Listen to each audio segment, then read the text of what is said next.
Hello everyone. हम पढ़ रहे थे right to freedom of religion जो आता है 25 टू 28 आर्टिकल्स में।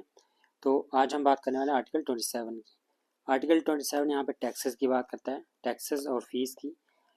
टैक्सेस में कहा जाता है no person shall be compelled to pay tax for promotion of any particular religion. किसी भी पर्टिकुलर रिलीजन को प्रमोट या फिर मेंटेन करने के लिए किसी भी पर्सन को यहाँ पे स्टेट के द्वारा कंपेल नहीं किया जा सकता कि वो टैक्स पे करे। तो उसके बाद अगर हम बात करें रिलीजन या फिर यहाँ पे यूज़ किया गया रिलीजन या फिर रिलीजियस डिनोमिनेशन, तो रिलीजन या फिर रिलीजियस डिनोमिनेशन की अगर बात की जाए, इसको प्रमोट या फिर मेंटेन करने के लिए यहाँ पे टैक्स पे करने के लिए किसी को फोर्स नहीं किया जा सकता।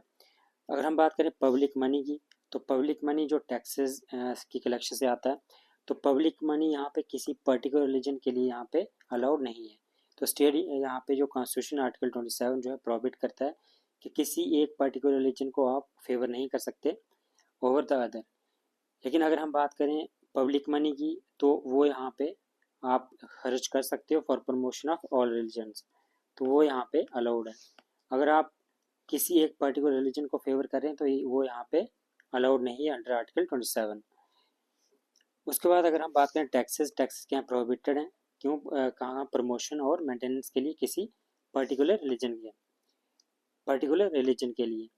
और फीस की अगर हम बात करें, फ़ी अलाउड है for control of secular administration, या फिर अगर हम बात करें तो फीस यहाँ पे कलेक्ट की जा सकती है पिलग्रिम से फॉर स्पेशल सर्विस या फिर सेफ्टी मेजर्स के लिए, या फिर जो रेगुलेशन एक्सपेंडिचर है उसको मीट करने के लिए।